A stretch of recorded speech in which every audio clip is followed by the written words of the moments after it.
Good morning, ladies and gentlemen. It is an honor and a great pleasure to talk to an audience like you, talented and motivated people who are putting their efforts to create prosperity, jobs, and economic progress in the country. Prosperity for themselves, for Iran, and for the people who can get involved in what you start. That's a great cause. Prosperity, which will bring peace, which our region needs a lot.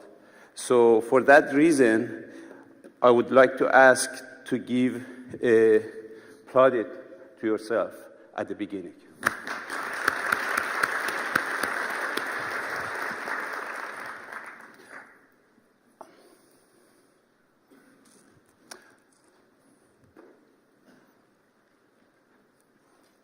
Well, I will talk about, my talk outline is, as you see, I first present the current economic conditions, the challenges, in the sense that these challenges and problems create also opportunities for those who can provide solutions through entrepreneurship. That's a positive way of looking at the challenges that we are facing in our economics.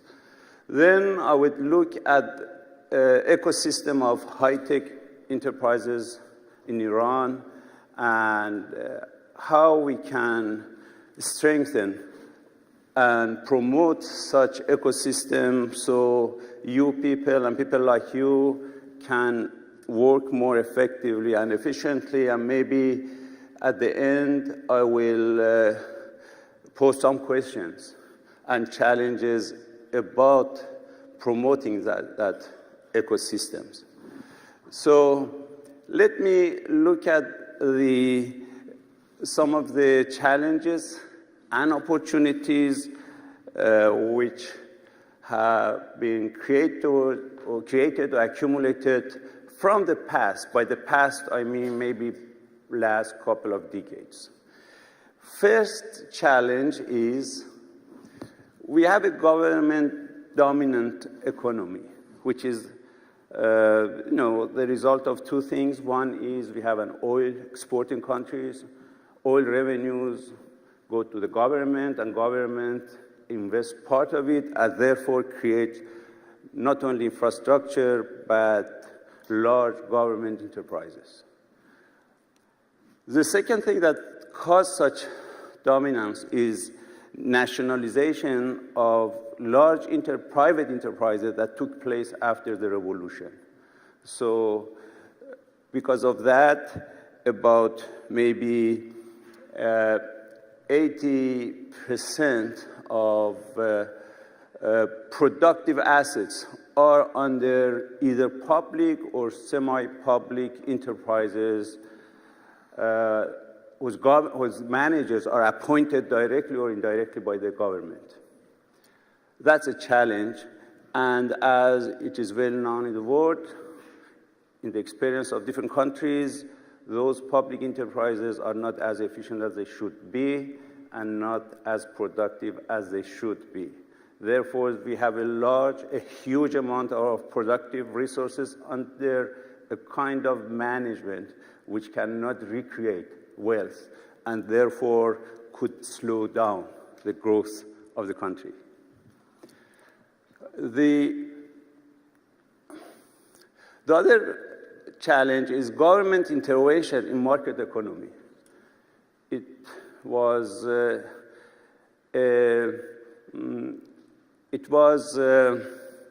maybe right after the revolution, there was a school of thought which was anti-capitalism, and therefore government intervention started or strengthened then and continued up to recent years. And we are seeing some changes, of course, to that policy. These interventions these interventions create problem for market signals, which private sector need to have in order to allocate resources and choose right directions and make good decisions. And because of that interventions, we don't have a quite competitive environment. Government interventions give some advantages to some sectors or some enterprises and create obstacles to some others. So therefore, competitiveness is not as it should be. And as we know, in order to have a dynamic, progressive economy, competitiveness is a requirement. What is the result of this? I will talk later.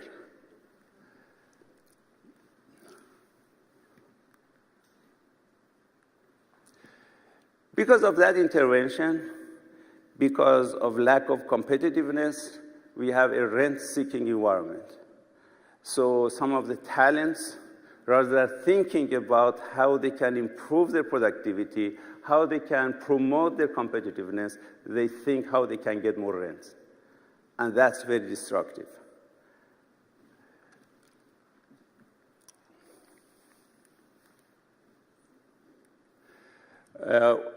Another problem that we had is, or we still have, also it's getting better, is weak connections to the international market. In order to grow, you should have large markets. The scale should be at least regional, far beyond the national market if you want to be competitive and if you want to grow and be large, can have large progressive companies. Their market should be expanded far beyond your boundary to the international market. And if the connections are weak, that is a challenge. Because of that weak connections, we have had inward-looking mindset in our managers, in our policymakers, and this inward-looking mindset itself is a barrier to set up policies that we can reach outside to other markets as well. And because of lack of competitiveness, because of inward-looking mindset and other previous factors, we have really inadequate, well-trained and professional managers. You need good managers when you work in a competitive environment. You need good managers if you should be productive to stay in the market. But if the environment doesn't require that, then well-trained managers might not be in high demand. Therefore, they will not be trained. And that is another challenge that we have. So,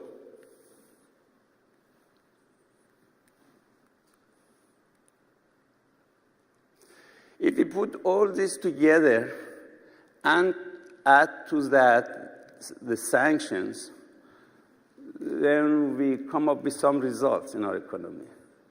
One is low or negative economic growth, recession, unemployment, resourceless education. I mean, I'm very worried about the quality of our primary and secondary education, because when the government or the economy become weak, inadequate resources get allocated to the education system, and that could be very damaging in the long run, because the future labor force is trained in that system, and if it's weak, then there is something that we should be worrying about.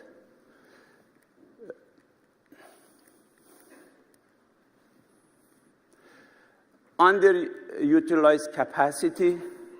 Because of recession, we have, I think, we have spent a lot of money to create some infrastructure, to create or establish some factories, but they are not fully utilized. The capacity are not fully utilized. And that is, when you don't utilize the asset that you have, then you are not recreating the wealth in the nation because of underutilization of that capacity. And then obsolete management system, and finally, old technologies. These are the results of the past policies and decisions. All are challenging, but at the same time, they are creating opportunities for those who can provide solutions. That's a positive look at the positive way of looking at them.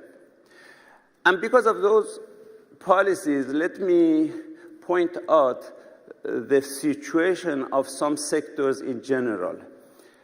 When I point out or show you these sectors, all of these sectors seek or require innovative solutions. And for that reason, our entrepreneurs should broaden their perspective. See, it's good to see what has worked in foreign countries. For example, eBay, Amazon, other famous high-tech successful companies, and try to copy them for the local market. I think that's good. I don't have any problem with that. But maybe more important than that is creatively think how high-tech can provide solutions to the challenges of these different sectors are facing. For example, take a capital market. Our capital market is developing, but still very primitive. Can high-tech provide solutions to speed up the development of that market? Maybe that's not a problem in the US or in Europe, but it is a problem in Iran. To develop some solutions, you need somebody who is familiar with the capital market and its mechanisms, and at the same time, you need somebody who is good in high-tech, and that combination could provide solutions to promote the development of the capital market. That's a need of the country.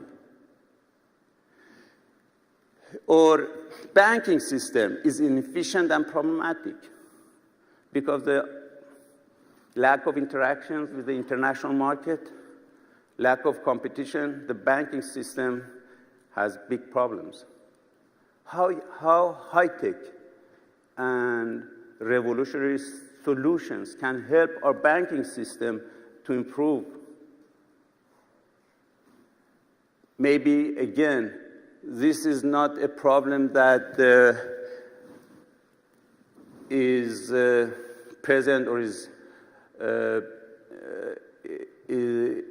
felt in the West, but in Iran, that is a problem which needs solution. Education system, declining quality and problematic, as I explained. What we can do to improve our education system, what we can do to make it more efficient, how high-tech can provide solution for that, because as you know, Iranian families are very eager to educate their kids. And they are willing to spend money on that. So what you can provide as a solution to improve the quality of education that our kids can get. Oil and gas, petrochemicals, they are underdeveloped and great investment potential. I believe there could be some solutions to attract investments, to promote investment on that, to, or mine and metals, or trade distribution. We have a very inefficient and undeveloped trade and distribution systems, what high-tech can do for that. Auto industry, old technology, and large parts producers and service network, how we can renovate that. Appliances, old technology and undeveloped is a big market. ICT growing by the huge market for further growth, including the potential market in which they can help other sectors to develop. Food and beverages, relatively dynamic and competitive, and other high-tech industry, very small and almost non-existent, I should say. So these are the challenges that we are facing, and at the same time, they are creating opportunities for entrepreneurs who can broaden their perspective and see how high-tech can help to solve these problems. At the same time that we're trying to copy what has worked outside and copied there in Iran. And of course, there are resources for that. Highly motivated, young, educated youth, resources available to face those challenges. There are relatively large domestic market. There is a large number of highly educated and successful expatriates who are interested in helping Iran, and they are very valuable resource that if we can get connected, Iran, I think, can get a huge help from them. And this conference is a manifestation, a small manifestation, I guess, of that, thanks to those who organize it from outside. Resourceful country.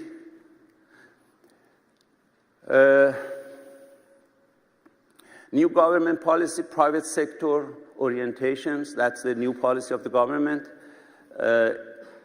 Export-oriented and outward-looking, it's another new policy.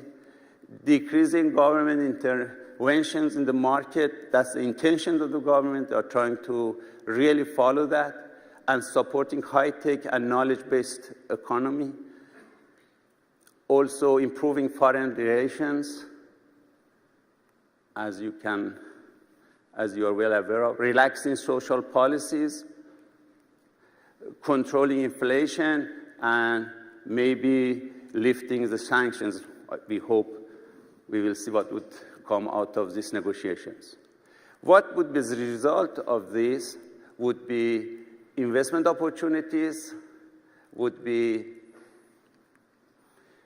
economic growth, would be job opportunities, would be growth in foreign trade, would be high demand for management renovation, and would be high demand for new technologies. All these results create a ground for those who can provide solutions and benefit from them. But let's look at the startup or high-tech startup, which is you are interested in, and see how we can promote those startups and which hopefully can help the country facing those problems. As you know, the process of startup is concept formation. I borrowed that, I think, from Cameron. Company formation, business formation, and growth. And if you look at some historical data, I have, I think, little time, but what I want to point out by bringing to you a little statistics from Sharif University, which is one of good engineering schools in the country, is that there is a good potential, but the startup statistics show that there is a lot of room for improvement. Here is some statistics from Sharif. We have around 4,500 graduate students, 11,000 total students. During last 12 years, 900 teams applied to get some space in Sharif's incubator 150 of them were admitted because there was not enough space to admit others, and 116 exited. And now 34 teams are working there. Here are the areas that have been working: 42% ICT, 15% in automations and mechanics, and you see the others. And here is the size of the companies which were successfully established out of that incubators. Only 1% had revenues more than $5 million, and the rest were here, you can see in the chart. So it's not really, after 12 years of activities, the range of annual revenues that these companies, successful companies, are generating is not huge relative to what's happening in the other parts of the world, and there are some reasons for that. So I would say that not good results from Sharif University potentials. Why? Maybe limited resources and weak ecosystems. I look quickly at that. To be successful, or to factors which affect successful startups, start with business idea, good business idea, good execution, and then would lead to viable business. It could go to an IPO or just stay private, and that should rest on a high-tech ecosystem. For business ideas, university environment is important, socioeconomic policy is important, and international network. So they can, scan the environment, big markets, and get or gain good business idea to start with. And if they start good business ideas and then good execution, that might create some reinforcing loop which would improve university environment, would improve socioeconomic policies and international network. I believe some of these reinforcing loops worked at Silicon Valley. When some successful businesses came out of Stanford, then the environment of that university transformed to an environment which promoted and encouraged a startup, shaping teams, and all that. And for the ecosystems, these are some major elements: coaching, legal services, market size, entrepreneurs, managers, investors, venture capital, financial advisor, angel capital, incubators, and accelerators. These elements which shape that ecosystem, and those elements affect the executive process. And if we start with good business ideas, if we have these elements of ecosystems working well, then there will be some success in creating new businesses, which will again feed back to improve and the elements of the ecosystems and the ecosystem, and a startup business and high-tech startup will take off. The challenge is how, or the question is how we can improve the elements of this ecosystem and what is the priority for that. And I think that's a big question. These are big questions, or good questions, that should be addressed in the conferences like that. If these elements are shaping our ecosystem for high-tech startups, what are the priority of promoting them? What we can do to strengthen these elements? It's good to have discussions around those elements and see what is the situation now in Iran and what we can do or can be done to improve them. Maybe there are some directions here, but I would like mostly to pose the question of thinking about the elements of ecosystems in Iran and how we can improve or promote those ecosystems to create an environment that our talented people can do their best to create viable, growing businesses, not just for local market, but for the international market, hoping that the sanctions will be lifted. Thank you for your attention.